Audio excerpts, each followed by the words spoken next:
দেশের দক্ষিণের স্বপ্নের শহর কক্সবাজার সমুদ্র, পর্যটন আর স্বপ্নের রানওয়ে নিয়ে এগিয়ে চলছিল আন্তর্জাতিক আকাশে উড়ার আশায়। সেই স্বপ্নে হঠাৎ যেন নেমে এলো এক অনিশ্চয়তার মেঘ। মাত্র ১১ দিন আগেই বেসামরিক বিমান পরিবহন ও পর্যটন মন্ত্রণালয়ের প্রজ্ঞাপনে ঘোষণা দেওয়া হয়েছিল কক্সবাজার বিমানবন্দর এখন আন্তর্জাতিক বিমানবন্দর। কিন্তু আজ শুক্রবার সন্ধ্যায় খবর এলো সম্পূর্ণ উল্টো। সরকার সেই প্রজ্ঞাপন স্থগিত করার সিদ্ধান্ত নিয়েছে। প্রথম আলোককে বিষয়টি নিশ্চিত করেছেন বেসামরিক বিমান চলাচল বিষয়ক উপদেষ্টা শেখ বাশির উদ্দিন। তিনি জানান, নতুন প্রজ্ঞাপন আগামী রোববার জারি হতে পারে, যা আগের ঘোষণাটিকে কার্যত বাতিল করবে। কিন্তু হঠাৎ এমন সিদ্ধান্ত কেন? সরকার এখনও আনুষ্ঠানিক কোনো ব্যাখ্যা দেয়নি।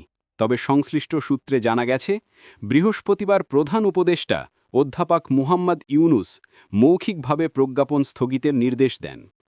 কক্সবাজার বিমানবন্দর উন্নয়নের যাত্রা শুরু হয়েছিল ২০২১ সালে, যখন তৎকালীন প্রধানমন্ত্রী শেখ হাসিনা এর রানওয়ে সম্প্রসারণ প্রকল্প উদ্বোধন করেন। ৬,৭৭৫ ফুট থেকে বাড়িয়ে ৯,০০০ ফুট পর্যন্ত দীর্ঘ করা সেই রানওয়ে এখন পুরোপুরি প্রস্তুত। কিন্তু এর নতুন টার্মিনাল ভবনের কাজ এখনও শেষ হয়নি, যা আন্তর্জাতিক ফ্লাইট পরিচালনার জন্য অপরিহার্য। প্রায় ১১,০০০ বর্গফুট আয়তনের সেই টার্মিনাল ভবনটি এখন উন্নয়নের শেষ ধাপের প্রতীক হয়ে দাঁড়িয়েছে। অন্তর্বর্তী সরকারের প্রধান উপদেষ্টা অধ্যাপক মুহাম্মদ ইউনুস নিজে গত মার্চে বিমানবন্দরের কাজ পরিদর্শন করেছিলেন। তখনও আশার আলো জ্বলে উঠেছিল, কক্সবাজারের আকাশে আন্তর্জাতিক ফ্লাইট উড়বে খুব শিগগিরই। কিন্তু বাস্তব চিত্র বলছে ভিন্ন কথা।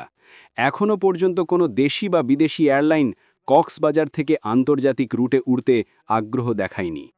চট্টগ্রাম ও সিলেট থেকে যেখানে নিয়মিত ফ্লাইট যাচ্ছে মধ্যপ্রাচ্য ও ব্রিটিশে, সেখানে কক্সবাজারকে এখনও লাভজনক মনে করছে না কোনো বিমান সংস্থা।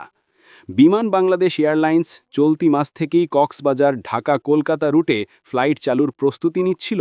সেই পরিকল্পনা এখন অনিশ্চয়তায় পড়ে গেল।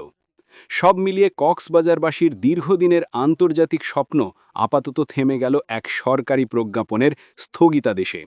কিন্তু প্রশ্ন রয়ে গেল, আসলেই কি আন্তর্জাতিক জটিলতা, নাকি অন্য কোনো অজানা কারণে এই সিদ্ধান্ত? কক্সবাজারের আকাশে সেই স্বপ্ন আবার কবে ডানা মেলবে, সেটিই এখন কোটি মানুষের কৌতূহলের কেন্দ্রবিন্দু।